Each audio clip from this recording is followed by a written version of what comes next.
YouTube, it is above average coding. Today I want to talk about something that I have not done in quite some time, and that's be super positive about Halo Infinite. And that is because, guys, it is starting to feel like a complete Halo game. I've talked about this in bits and pieces in my videos and my live streams, but today I want to talk about why Halo Infinite is probably in the best shape it has been in its entire lifespan as a game, really. And the first thing is what I said right at the top, guys. It's starting to feel like a complete Halo game.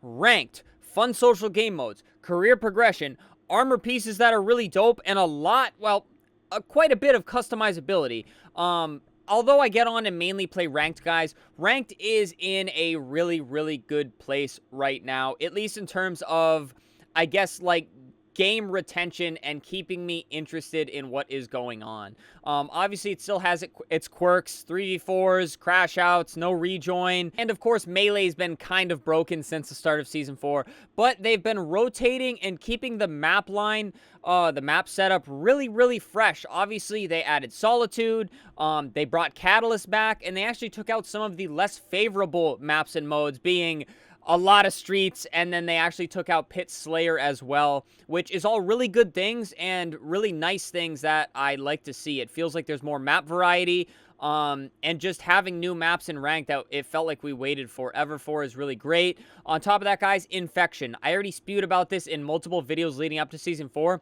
Infection is a really, really great, amazing, classic game mode. It's fun with friends. It's fun to play solo. It's fun just to screw around in, guys. It's just an all-time goated game mode of the Halo franchise, so to finally have it in Halo Infinite, I think is really big. And then, of course, Squad Battle. If you guys missed the drop of Squad Battle, I am sorry to hear that. But if you're into Halo 3 maps and also 8v8 in one little playlist, guys, really amazing ad. I highly recommend getting on to play it. It seems like they made it a permanent game mode, which I think they kind of had to. There would have been a public uproar if they were to remove that, but they added that a couple weeks ago. It is an amazing game mode, a ton of fun, and it's just great to see Forge-made remakes of some of the greatest maps of all time just thrown into a playlist. 8v8 is absolutely amazing, and it is so, so much fun, and it was really great to see it added. And then on top of all that, guys, career progression. Social on this game, just playing casual game modes, felt pointless. There was nothing to work towards. There was no reason for me to win a game. I'd really only go in there and just mess around, honestly. But now, with career progression, you get XP at the end of it. You can grind the levels if you're into that kind of thing. You don't really get anything special for it, which is kind of a fault on it. But it makes social something to do in your spare time and not feel like a complete waste of time. Because prior, it was only ranked because you could rank up and rank down. At least it felt like something was coming out of the games you were playing. But now with career progression, everything kind of feels like you're working towards something. And now some kind of less talked about things, guys, is I want to take a moment to talk about the player base. I feel like the player base is at a really stable baseline, but also one that is high enough to support the playlist not having copious amounts of wait time to find a game. It feels like the player base is so low where, like, the players that were, like, fluctuating up and down are kind of gone. I don't see as many people openly just hating on the game. It feels like those who didn't care or those who wanted to give up have finally given up, which is a good thing.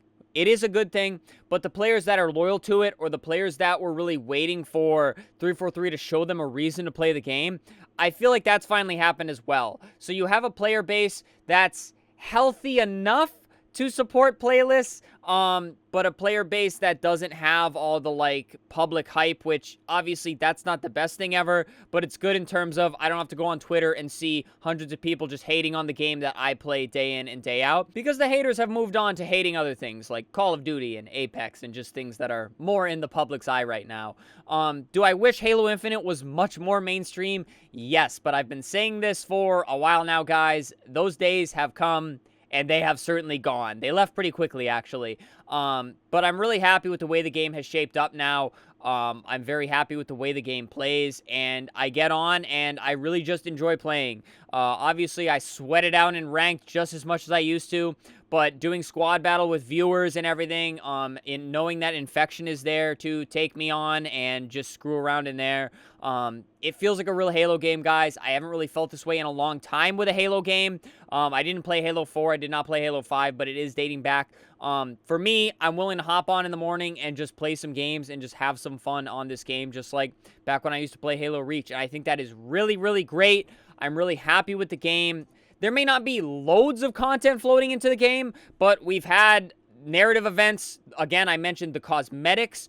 The cosmetics are really, really great. Granted, you have to buy a lot of the cool ones, and the price tags are kind of crazy, but just to see some of the armor customization pieces coming in, they're going back to old cores like the Yoroi, which we haven't seen anything for, I think, since Season 1 or 2.